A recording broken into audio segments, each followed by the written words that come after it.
Hey guys, and welcome to season 3 of the Us People podcast. I'm your host, Savia Rocks, and in this season, I get to make my guests laugh, cry, and even make them think about life a little differently with the questions I fire over to them, which digs into their lives and professions a little differently. We even had a chance to change up the intro, giving you a fresh, new sound. I look forward to sharing season 3 of the Us People podcast with you. Let's go. Hi, this is Mary Meckley from the Daily Mediation podcast, and it's an honor to introduce Savia from the Us People podcast. You sound exactly like you do on your podcast when you said that. It must be my podcast voice. you just switched it on and you went.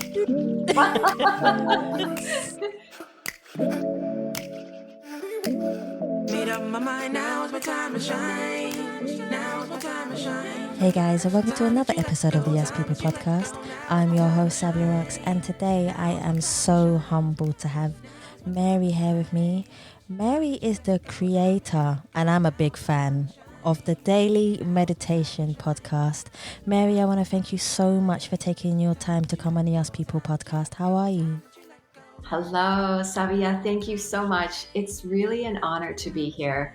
And I just want to say to your listeners, what a prime experience this has been for me, because from the moment you reached out to me, to all your correspondence, to taking such care to get to know me a little before we started recording, it really makes a difference. And I really appreciate it. I feel very well taken care of. So Thank you so much.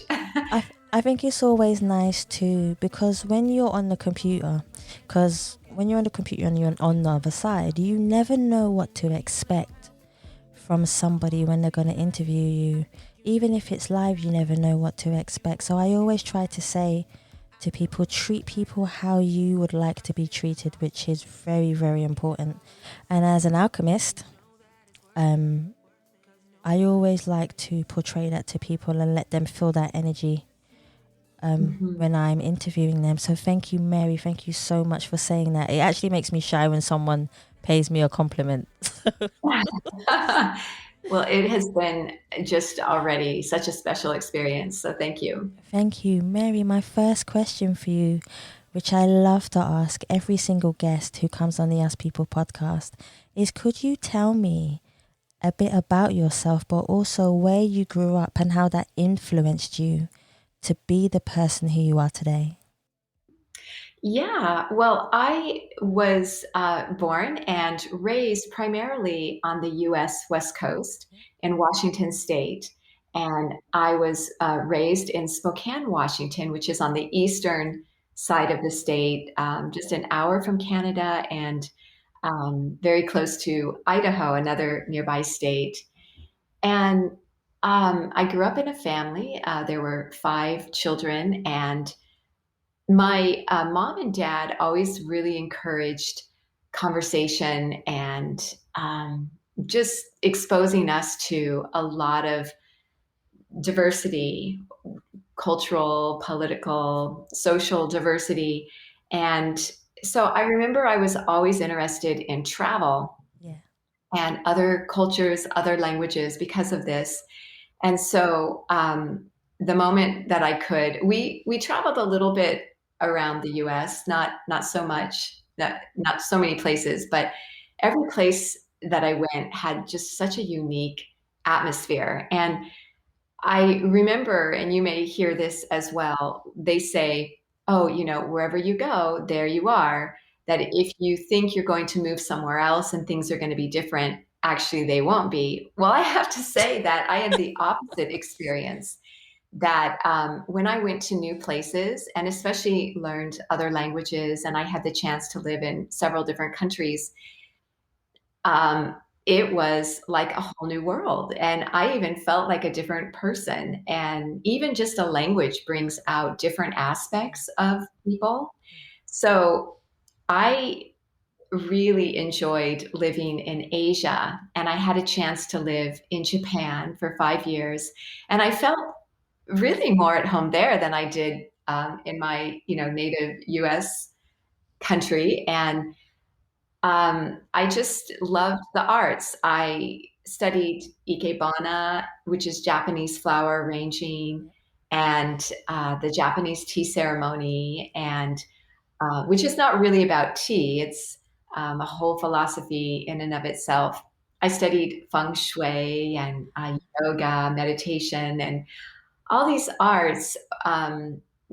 And I just felt very much at home doing that. And so I would say that my childhood, my parents, to the best of their ability, exposing our family through conversation, even showing us photos or looking at or reading different books and novels about different cultures, that really opened me up to new ideas. And meditation was really a new idea for me at the time.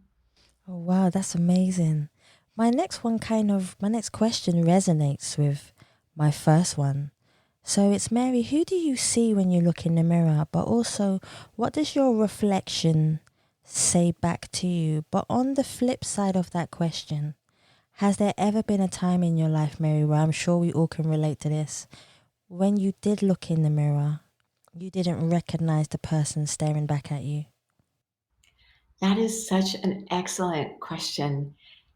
And it's so important and profound as well. So when I look at myself in the mirror, I strive every time I meditate is really a self-reflection. I think I see myself more when I meditate because I go more inward. And when I look at myself in the mirror, I really see energy. So I kind of gauge how my energy is and not really how a hairstyle looks or, that. But in a way, that can also have to do with your energy, how people receive you.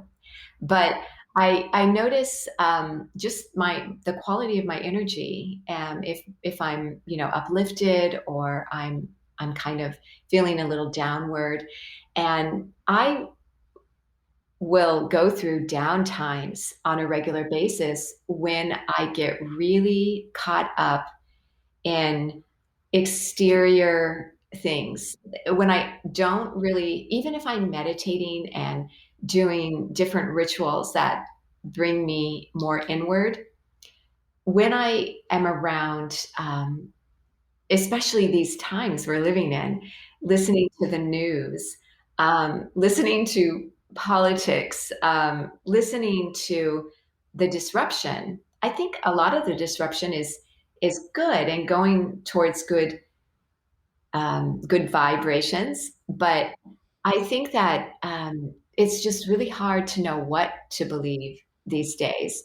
And so I feel sometimes confused when I go out there too much, when I allow myself to get caught up. And I'll notice that my energy is just being swallowed up. Like I'm having trouble feeling grounded. And so I will really have to remove myself, almost take a little retreat, an inner, which isn't so hard with social distancing and staying inside.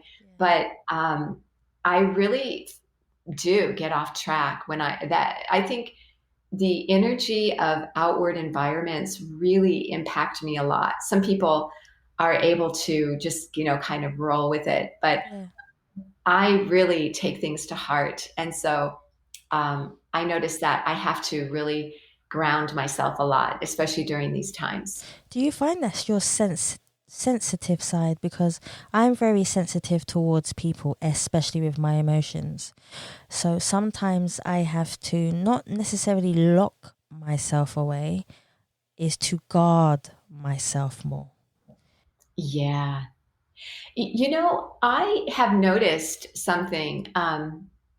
The other day when I was walking, I walk my dog on a regular basis, and I came across a group in kind of an area that it's not always such a peaceful area. And I was, walking alone, and it was a group, and um, I could tell they were kind of, looking at me, and I thought, I'm not going to feel threatened. I want to feel calm and peaceful. Does it really matter if something happens? It really doesn't, because we're all part of whatever's going on. It's not like we are going to, somehow be separate. And so I just kept walking, and really tried to project my peace, and just being open to whatever was going to happen. And I actually at one point was completely surrounded by a group of young um, people that were a little bit using harsh language and things. And I just kept calmly walking, and then they just walked away. And so I thought about this later, and I thought how, you know, I didn't feel like, oh, I should be able to walk here, without.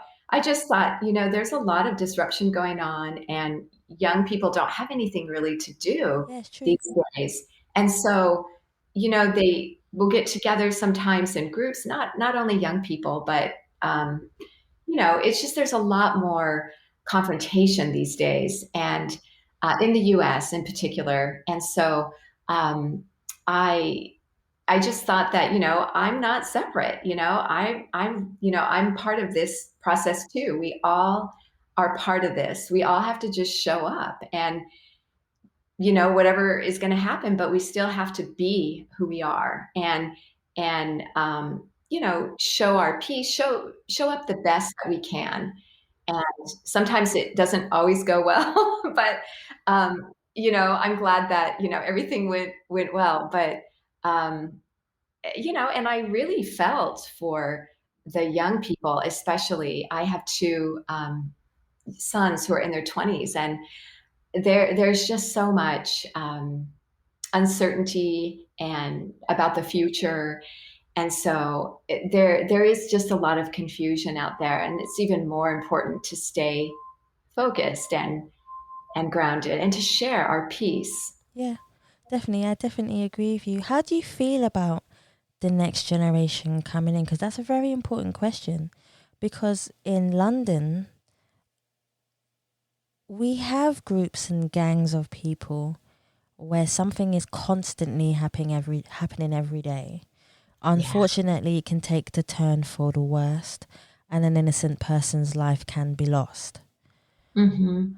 In America, there has been a lot of, how can I say, you have Black Lives Matter, you have different types of gangs or tribes going on, but you also have the good side. There is not all bad.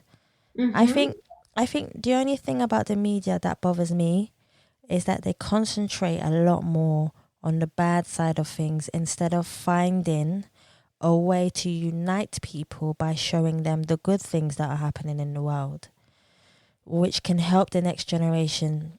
For me, it would help if someone was showing me a lot more good things in the world. As a young person, it would make me project to everybody else around me to say, guys, let's do something good. But what they're doing on media is they're showing you bad things, and that's projecting onto the next generation. But how Mm-hmm. do you feel about media and also the next generation coming in, especially because you have two sons as well? How do you feel like the next generation will come in and change things?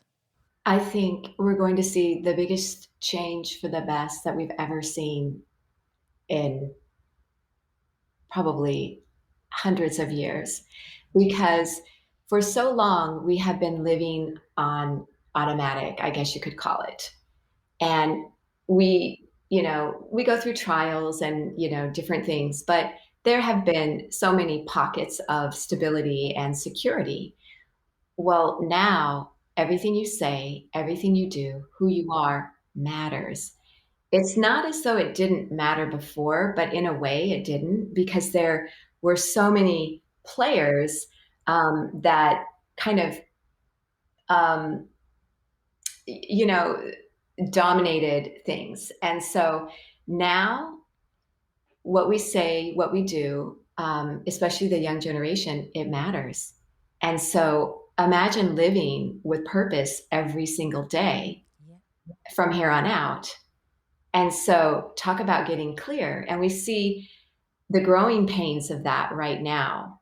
But I think that it's exactly what we need in the world. And I think that the media sensationalizes this process and takes the far extremes of something good that's going on, and then that, and tries to pit those extremes against, against each other. But really, I think most people want changes for the better. Exactly. And there need to be changes. That's just it. There just need to be changes. And so it is going to require that people live focused and with purpose. And so I think that we're going to see great things happen. I think we're going to define a completely new world. I'm actually looking forward to being a part of that with the world. I definitely am. So let's talk about your podcast. Because that's how I found you. I was listening, guys. I was listening to Mary's podcast one day, and Mary, I do believe it was on your intro, you said your email. So I was like, I'm going to message Mary and see if Mary gets back to me. And obviously, long and behold, as humbled as I am today, Mary got back to me quite quickly, actually, which was really, really nice. So my question for you, Mary, is I know that we spoke a little bit about it before we began recording, but what was your inspiration behind starting your podcast? And how do you feel that it has helped you knowing that you have done this podcast? Yeah, well, so I started my podcast 6.5 years ago. In June, it will be 7 years. And it was at a time when there were not a lot of people listening to podcasts so much. Podcasts have been around for a while, but they weren't really mainstream like they are now. And as we talked about earlier, creating my podcast came out of a place of pain, because where I've had the chance to live and travel around many amazing places in the world. It's just my passion. But we ended up living in a place. I currently live in Florida, and I live in I recently moved just 4 months ago.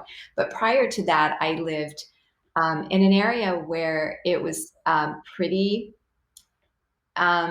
maybe kind of like the Bible Belt, maybe. That's how you could explain it. It's changed now, but my children were young at the time, and I had, wanted to share meditation and have a meditation group and all of that.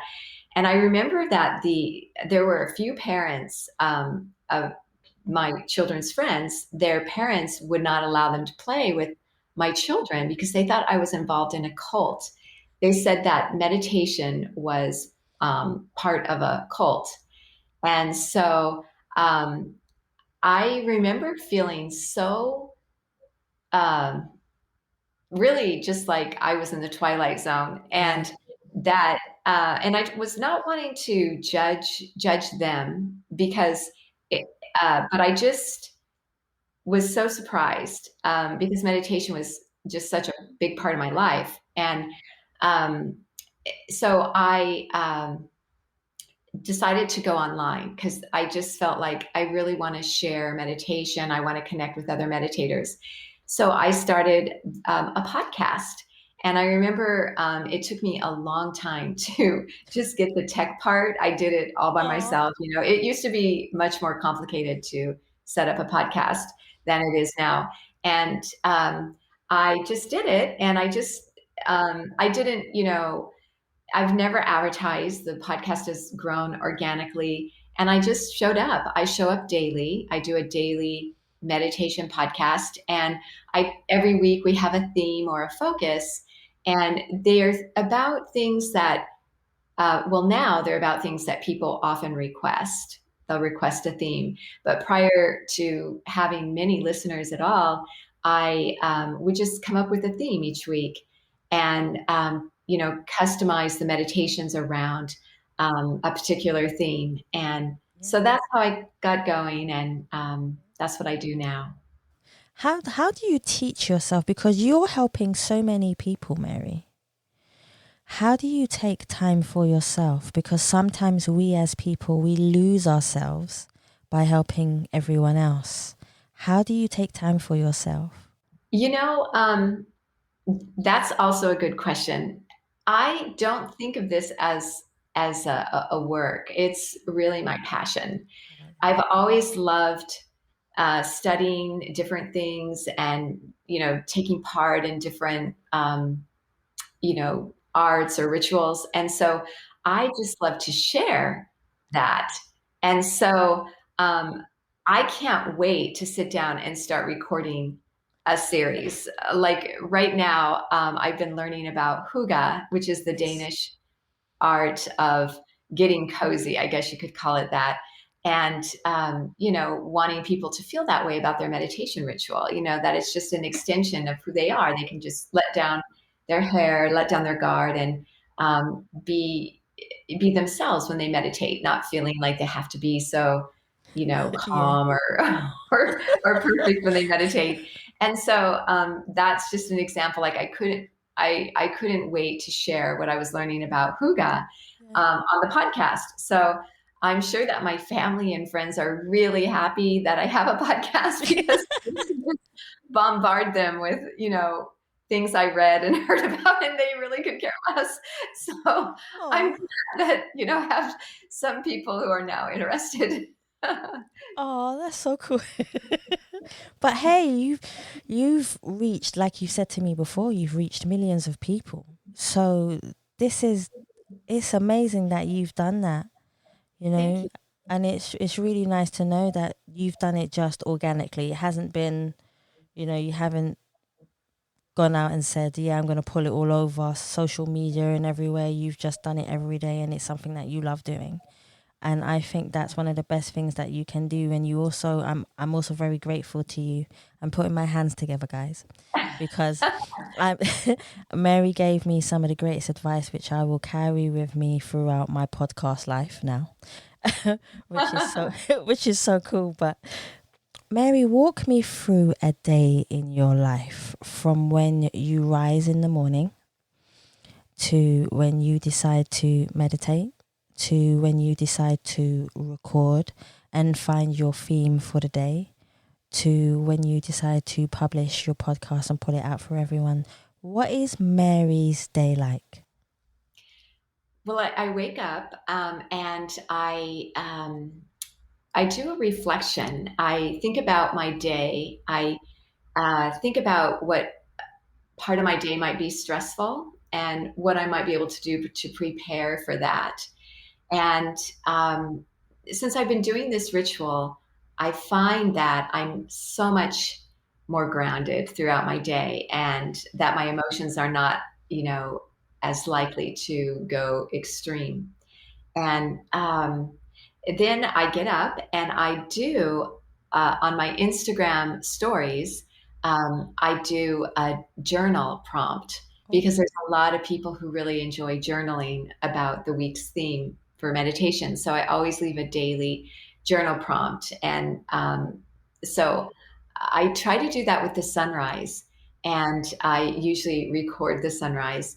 And then I sit down and I meditate.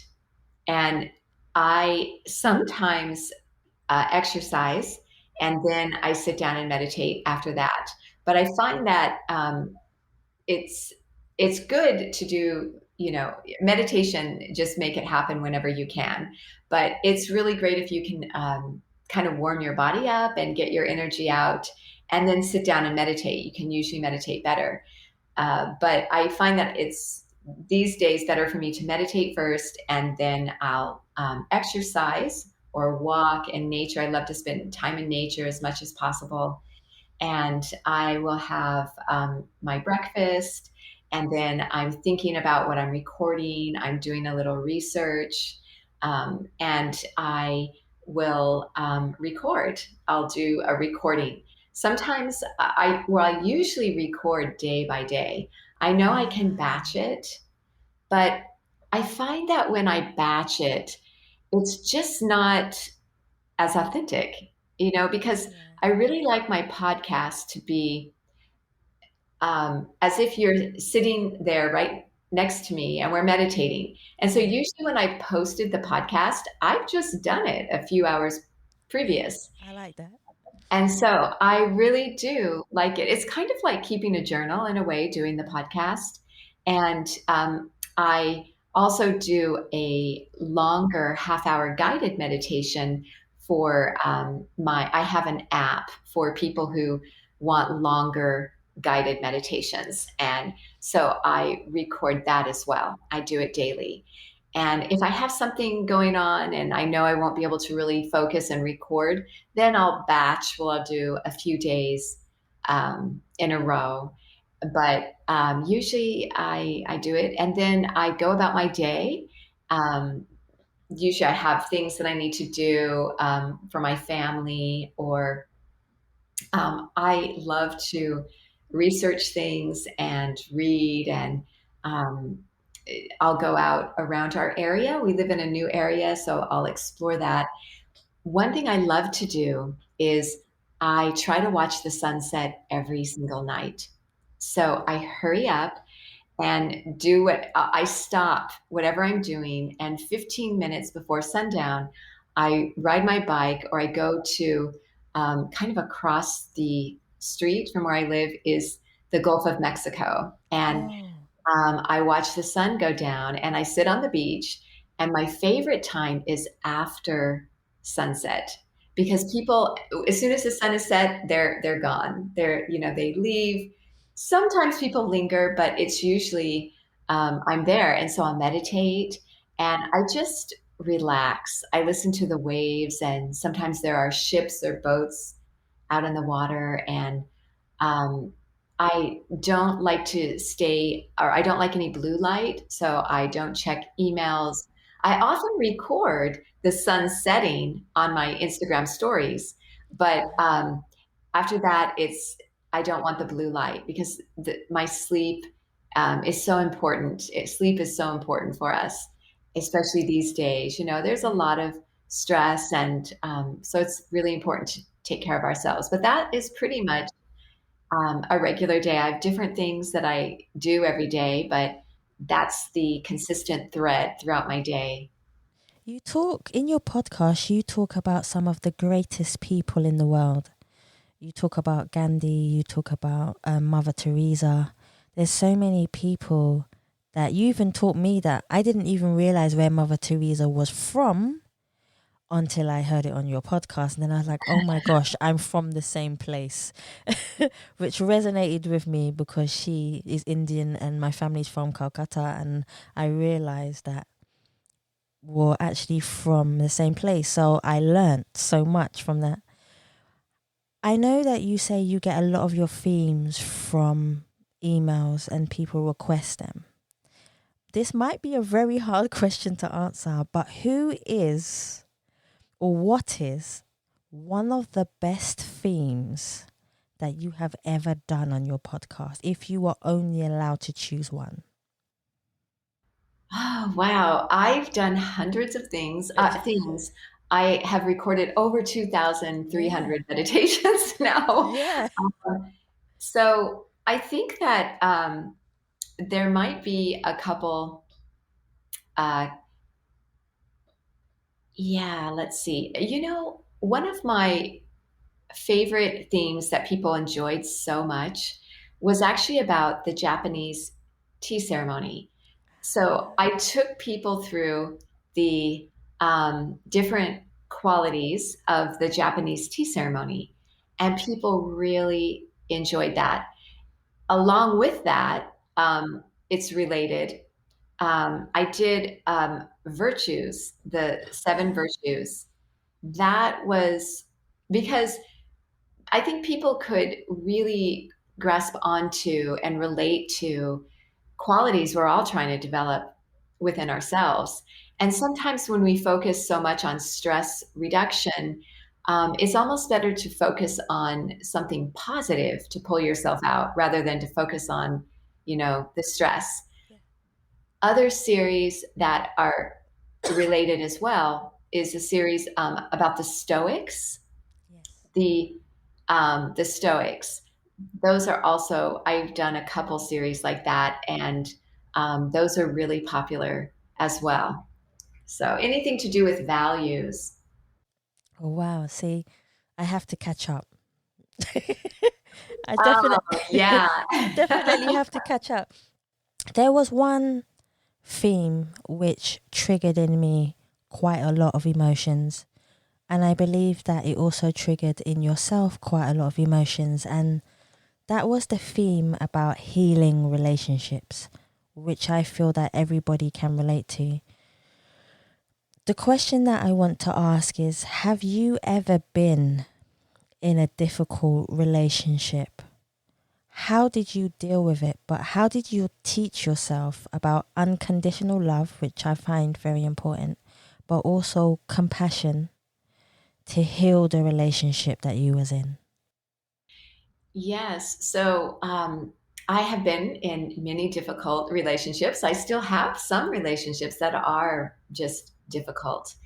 And I think that one thing that helps me, although um, recently I had a situation where it was a relationship with family that not my immediate family, but my extended family, where just a lot of negative, constant, ongoing energy. And um, I normally am pretty even keel, but I kind of let loose on some.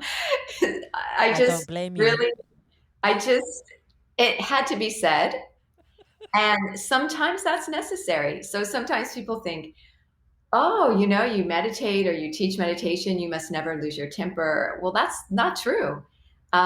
We all experience the full range of human emotions. And I, everything I said to the person was 100% true, but it was said in anger. And Okay. I realized that it was okay, but I did. But to say it in anger, then the anger stayed with me. Anger is such a pervasive emotion that it would have been better. But I felt like that this situation needed anger because it was almost a bullying situation. It was kind of like it was standing up to a bully. And um, so, um, but that left me feeling kind of like exhausted for a while. Like for a few days, I felt really exhausted. And it really took a lot out of me. So then I thought, did I want to give that much energy away to that person? And in that case, it was something that had been going on for years. So you had a lot of energy held up inside you. It did, and it just depleted me. But I think it was the right thing to do in that case. It really was. It was hard for me to do that. It's not something that I naturally, I really don't like to be confrontational, but it wasn't confrontational. It was really just telling someone to stop, what they were saying and doing, stop bullying. And but what I noticed is that I've had many experiences with negative, toxic people, as we all have. But since um, I am noticing that it is better to just put your energy towards yourself, towards the positive things in your life. When I do lose my temper and I go there, it's hard to pull myself out. It's or to pull myself back up. Like I mentioned, I was really depleted and I couldn't stop thinking about it. And I even think about it now. And I think it's not like ignoring negative, toxic people, but it's just deciding that you don't really want to give all your energy away like that Yeah. because it takes so much out of you. It's almost better to just realize that everybody's on their own journey. This is their journey, what they're going through. I wish them well.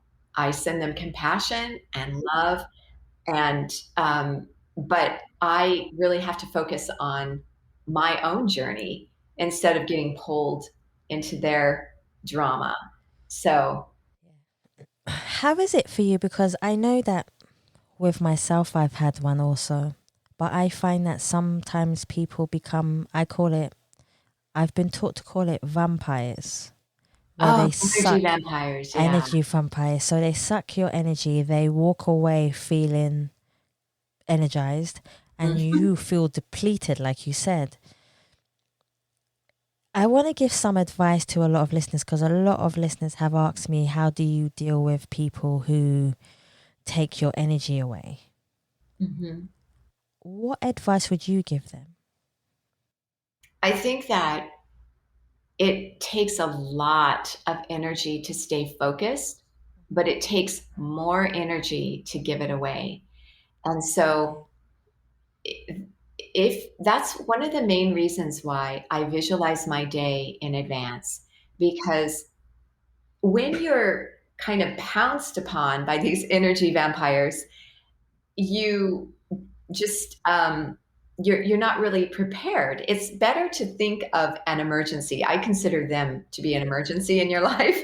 And so it's just like if you were preparing for a fire drill, fire, and you would you need to think about like how you're going to respond if somebody comes up to you and for example, if you're going somewhere that people, maybe you're going to a party and people might be this way or that way, and you want to think about, well, okay, if that's going on, then I'm just going to talk about this or open my phone up to some positive affirmation that I've already put on my phone or something to ground me. So if you can have little anchors throughout your day, especially if you're going to be with difficult people, like I share meditation techniques Yeah. because I use these through the day. They're like really important to me.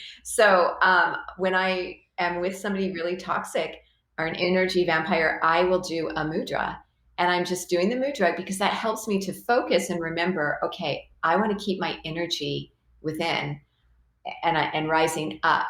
Bring your energy inward and upward. Bring it, you can bring it inward and feel resentful towards them. That's bringing your energy downward. You're bringing it inward, but you're feeling awful because you're feeling resentful.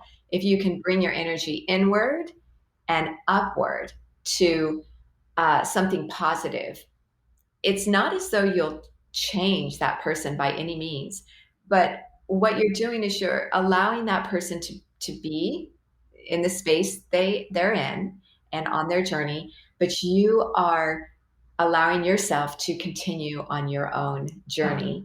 I like that.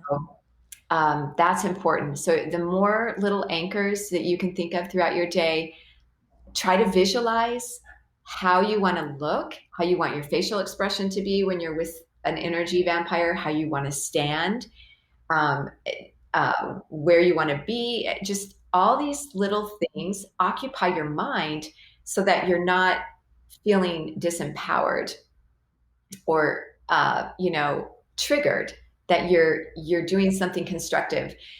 It's really interesting because people who have been in really extenuating circumstances, an energy vampire could be an extenuating circumstance. It could really impact your life as well. But for example, airplane survivors who have survived, been the sole survivor on an airplane crash, they said afterwards, they were interviewed and they said, how did you survive? I mean, there has to be some fortune, for them to have survived. But even afterwards, for them to get out of the plane and get into a safe place, they said that when the plane was going down and people were screaming, we're crashing, or, they were just thinking, well, what can I do? Or this will be a little more padding or this. And then once we crash, this is what I'm going to do. And then, they just kept thinking to the next step. They just kept thinking, they didn't think about the crash or, they just were really thinking, what am I going to do next? What am I going to do next? And that allowed them to survive. And I think life is like that too, especially stress. And if you're thinking, okay, this person just triggered me or provoked me. Okay, what am I going to do next? Okay, and then I'm going to do this, and then I'm doing this, because really what I really want to be doing is this. And so it really helps you to stay focused. I like that. That's a really good way of thinking about things. Oh, okay, right. So my next one for you. This is a question I don't ask everyone, but I really do want to ask you this question. The trick to this question is I'm only allowed to say it once. Okay. Okay. So here it is.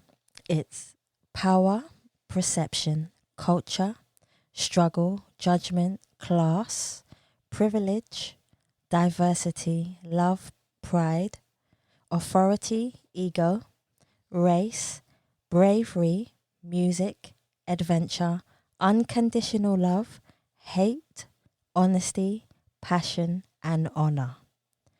Which words resonated with you that you would like to say something about?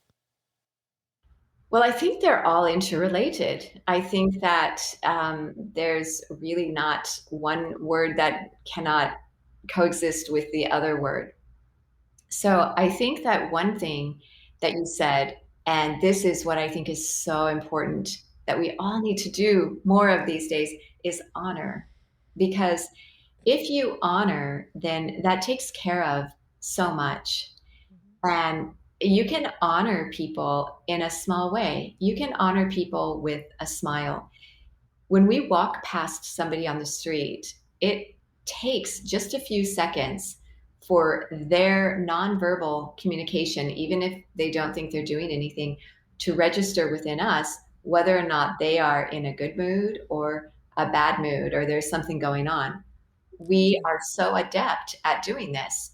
So if we come to each day with honor, no matter what's going on, no matter what the situation is, then that really solves a lot. Even if somebody's happy, that's great. You're with a, uplifting person. It's easy to honor someone like that. But if you're coming with somebody who is maybe disruptive or an energy vampire or believes something politically different than someone else, it's okay, because what everybody is really striving for is just to be heard. And That's true. that's what honor is all about. It's allowing someone to be heard. And it's not even about agreeing or disagreeing, because really what is right just depends on so many things. And it's not as though if somebody is right that the other person's wrong. It just means that we're all in different unique situations, and the world is coming together. I mean, before the internet, we didn't have news in our face from all over the world. That's And true. so it's really a lot for our um, nervous system to take in, because it used to be where, oh, you'd hear what was going on in your immediate surroundings, your community. And now, when you hear something about someplace obscure, it's not as though you go, oh yeah, that's far away, and so it doesn't bother you. It hurts. It Yeah. really hurts, because we are all so interconnected, whether we like it or not, whether people don't go online or not. We are all interconnected. We're here. You're in London. I'm Yeah. in Florida. And so it's just, it's unprecedented. And so we have to create something new in the world to accommodate. These old systems just don't accommodate that. That's why there's so much friction right now, because Yeah. we're trying to create something new that embraces and honors the world, because it's not like this and this and this is separate. We are really interconnected. I think it just takes the human race to understand and realize that, because Mhm. society has kind of made us disconnect Mhm. away from each other by putting in distractions, Yeah. which seems to be working. Only right now, the most important people are the spiritual people in the world who are trying to keep the world connected together so we can then heal the people Yeah. who feel disconnected in the world.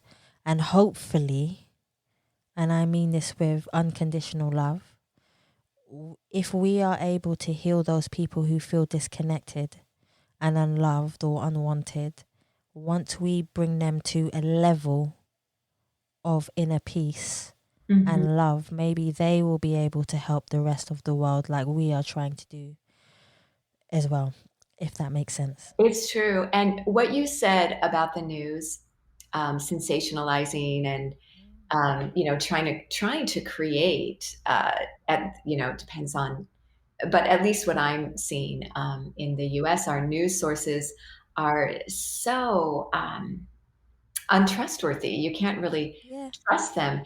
And it's as though they want to see an escalating situation that will just somehow explode. But when you go out there in the world where we live, I think people are now really consciously, I notice people consciously um, trying to be unconditionally, to love yeah, unconditionally. And I notice that more than ever. So it isn't, I think that whatever the news is doing, it's actually bringing people together, because people are yeah. thinking, oh, I don't want that. And so they're making a conscious effort to be more understanding, to hear, to honor, and to respect. See, I totally agree with you there. I hope things continue to change and evolve. So, yeah, I definitely love that. They will. They are. They Yeah, are. no, that's true actually. No, you are right. You are right. I was thinking about it while you were speaking, and then I said to myself, you know what, Mary is right. And I see it more and more in London, and I see it more in America. But at the same time, you have two different sides, and it just depends on which side It you want does. to be part of. Yeah, it does. But I think that just the fact that it's a conversation now, it's out there, Yeah, that it's getting better, you know? that's true. So That is true. I think that just that fact really is progress. There's a lot more progress that needs to be made, so much more. But I think that, like we talked about earlier, every day we show up, we are Yes. creating the future. Like, how empowering is that? At no time, when was there a time when each person is creating the future? Yeah. Because before it wasn't like that. It was, these different institutions created the future, but now it's each one of us. So we're all involved. And that's really exciting. It It's is actually. scary, but it's a big responsibility, but I think we're all up to it. I think if you take the fear and pull it inside you, but also resonate towards it, I think that's a beautiful thing to do. That's what I. Anytime I'm scared, I go forward into it even more, which Oh, I believe very helps good. me. Yeah. So I try to do that. Mary, what stands in your way of complete happiness? Is there anything that you would say stands completely in your way of complete and total happiness? I think surrender. Um, Ah, surrendering. I think, when I feel myself holding on to my what I think I should be doing, or the how the world should be. When I let go of that, I can be so at peace. But when I start to feel my ego and take over, then I'm just trapped. So I think surrendering and just allowing acceptance, just accepting life as it is and surrendering to the process.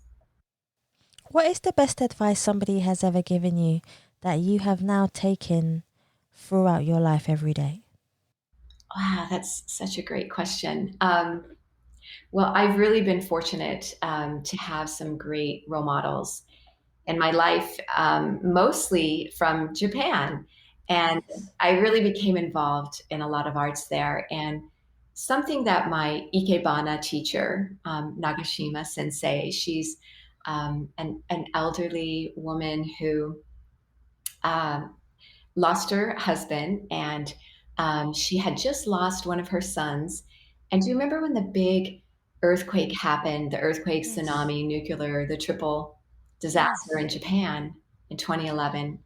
Um, I connected with her and I said, oh, she lives in Tokyo, and Tokyo was experiencing rations, and it was a difficult time for Japan. And I contacted her and said, "Oh, how are you doing? Is everything okay?" And I was, she could hear the alarm in my voice, and or we were. I sent her a message, and she replied to me and said, "Oh, the cherry blossoms are in bloom now. It's going to be a beautiful cherry blossom season." And that's all she had to say.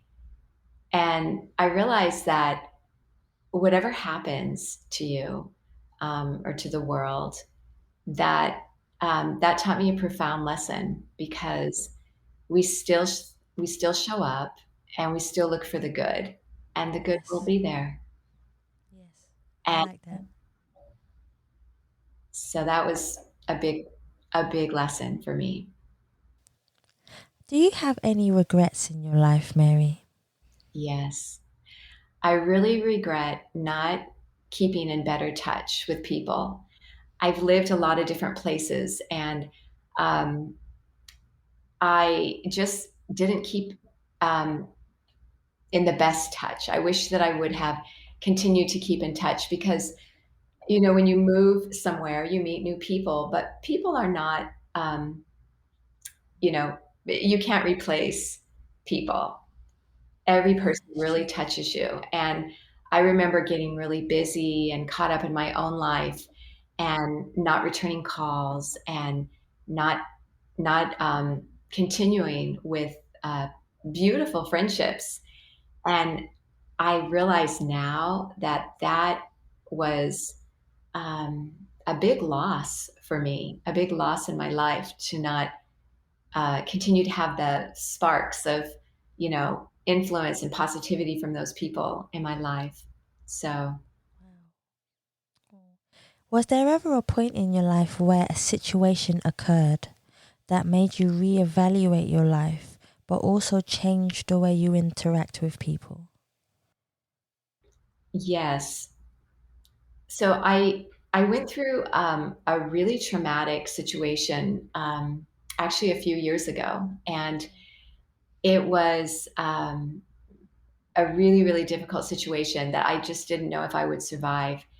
And I thought about how I was spending my time, how my life was. It made me really reconsider my whole life. And um, that also showed me how vulnerable and fragile we all are, even though Yeah. we know that. But I could really see how, like I said, I didn't know if I would, pull out of this situation. And um, even though I've always thought that I was, a very strong person, and um, I just felt just, like the rug was whipped out from under me, and Yep. it was hard to get back up.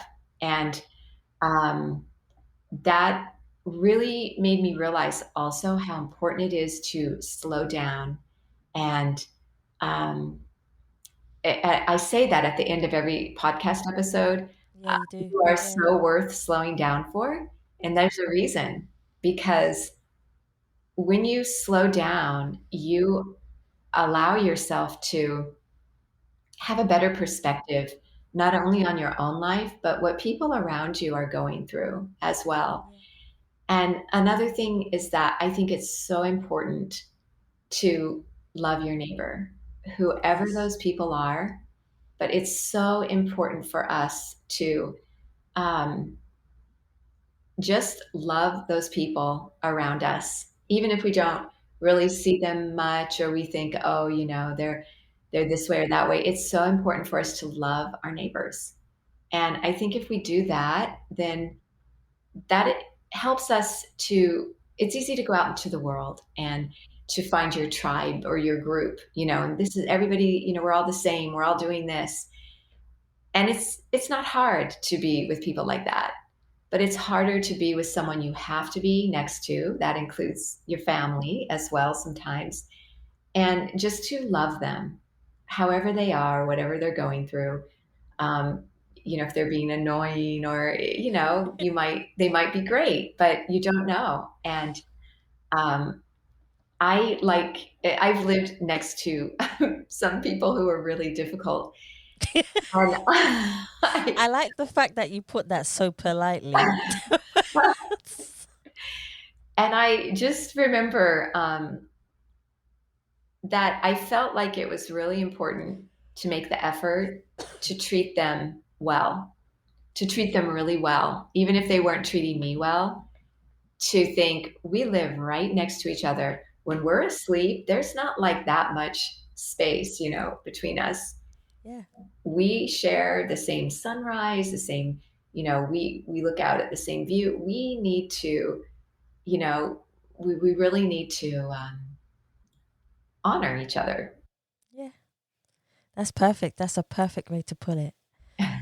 So I only have 3 more questions for you, Mary. But Okay. there was one that popped in my mind, because usually I say to people I only have 2, but then one popped in my mind.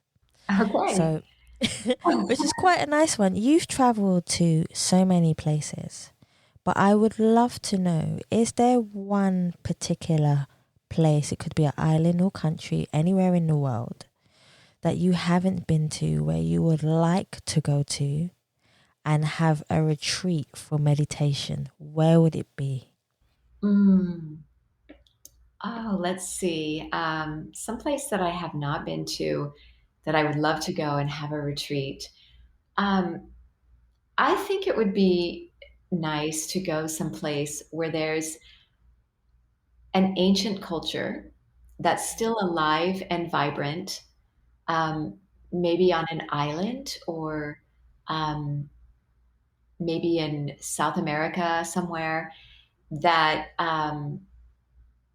some kind of ancient culture where people are still carrying on their traditions, and to include those, to learn about those traditions, and to include those in the retreat. Ah, wherever that is, Mary, I'm coming with my camera, okay? Okay. You'll get the first invitation after the pandemic. We'll do it. Oh, oh, definitely. I would love to do that. There. So, when have you? This is a question that I'm sure people have asked you, but I would love to ask you it. When was the last time you felt totally at peace with yourself? Totally. I'm sorry. Totally at peace with yourself. Oh, the last time. Well, I have to say that I, if, last night watching the sunset, when I watch the sunset, Yeah. it is my communing with nature, with the world time. Um, and I just really feel at peace by the ocean.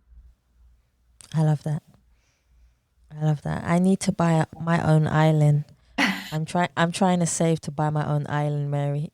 Well, you can visit me if you Oh, want. that's perfect. It's not my own island. Whoops. It's not my own island, of course, but I do live on an island off the coast of Florida. See, that's perfect. As soon as we're allowed to fly out again, I'd be happy to come over and visit. Yeah, and Florida, you can come because it's almost like people here don't believe that there is a pandemic, so you can come anytime. Oh dear, I love that. So, actually, there's one that I do want to ask you before we go. So, I'm actually going to throw in an extra one. Is after you have done completely everything that you believe you have been designed in this world to do, what would you like your legacy to be, but also how would you like people to remember you? I think that if I could have shared a little inspiration with somebody to just make their day a little better, I really enjoy Mother Teresa's saying that goes, we can do no great things, only small things with great love. Yes. Um, I believe that. I just like to do small things. I don't my podcast is my biggest thing I do. I know I should do lots of social media things and join conferences, and I never do those things because I just like to keep things really simple. And I feel like I would really get um, just kind of caught up in things like that. So I just really keep it simple. And so I hope that if anybody um, thought about anything I shared, that it would be that maybe just a little more, something little to improve their day. I think you've done that already. Thank you. I definitely Well, you think are you've done doing that already. that for sure. You've already made me feel amazing being here. I've been, on lots of interviews, and this by far was the most thought provoking and very thoughtful interview that asked questions that people truly will likely be interested in hearing about. Thank you. Mary's got me putting my hands up a lot today, guys. You've created a high standard now. Any interview I go on next, it will be like, oh, why don't they just ask one of Sabia's questions? Oh dear. Thank you, Mary. I'm gonna keep that. Oh dear. That's a high pedestal for everyone now. They need to get your questions and start asking them. Do you know what? I always say to people, my advice is always think of questions that you would like to be asked and never be afraid to ask a question that will make somebody think years ahead. Mm-hmm. Mm-hmm. I think that's so important. There are loads of things in the world that I would love to be asked. Sorry. Oh, no, I just wanted to say that, many times for an interview, the questions will be provided. And this is just completely candid. And I really enjoyed it because it's very real. Mary, thank you so much for saying that. Thank you. You're welcome. My final question for you, Mary, is I've had the honor and the pleasure of having you here on the podcast today. If anybody else would like to get in contact with you, I'm sure they would. Please, could you tell them? Please, could you tell them how they could contact you?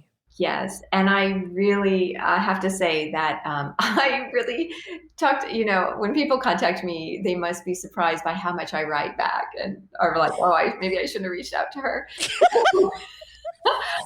I really, maybe give too much. But I just really love, the questions and people reach out. So you can, if you go to my Sip and Om, so Sip is for tea and Om is for meditation, because that's how I learned to meditate, by slowing down, sipping tea. And my Sipandom Instagram, just send me a direct message. I will definitely answer you back with like a little novel.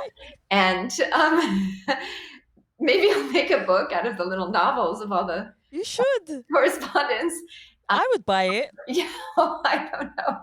It's probably just blabber, but you can also email me at mary@sipandom.com, and I will definitely get back to you. And yeah.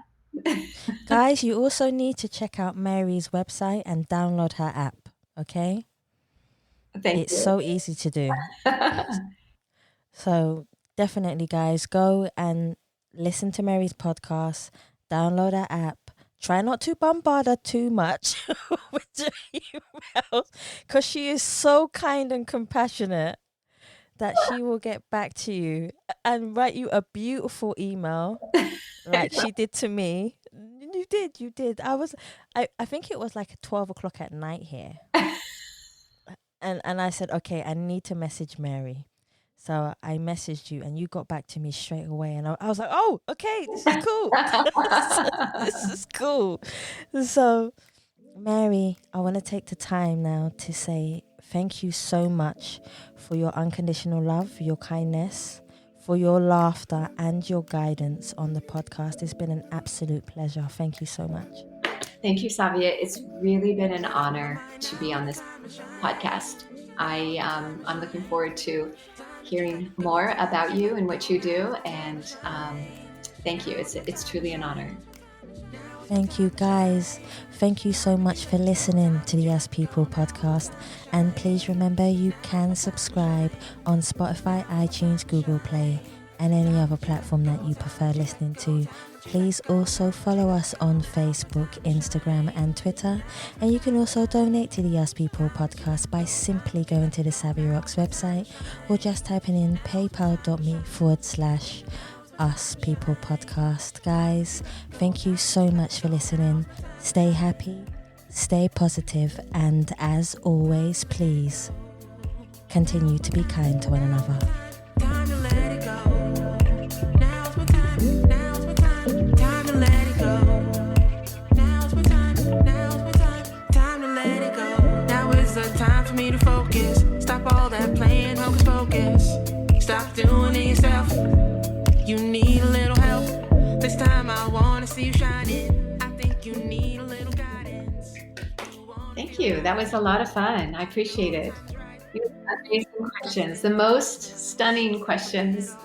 Honestly, it's all true. I never say this to anybody who interviews me. I mean, there's a lot of great interviews, but this was really very special and very touching. So yeah, you made me really think about things. It was good. Now is my time to shine. Now is my time to shine. Now is my time to shine. Time that you let go, time that you let go. Now is my time to shine. Time to let it go. Now is my time, now is my time. Time to let it go. Now is my time, now is my time. Time to let it go. Now is my time, now is my time. Time to let it go. You are your own worst enemy. Thinking too far, what's ahead of me? One day at a time. Just enjoy the ride. Open those eyes, see the light. Ignite that fire inside it. Let it breathe breath into life. Push all your fears to the side. Control your mind, it's all alright. Enjoy your life, the joy is mine. Commit to you, you got the tools. Everything you do, you make the rules.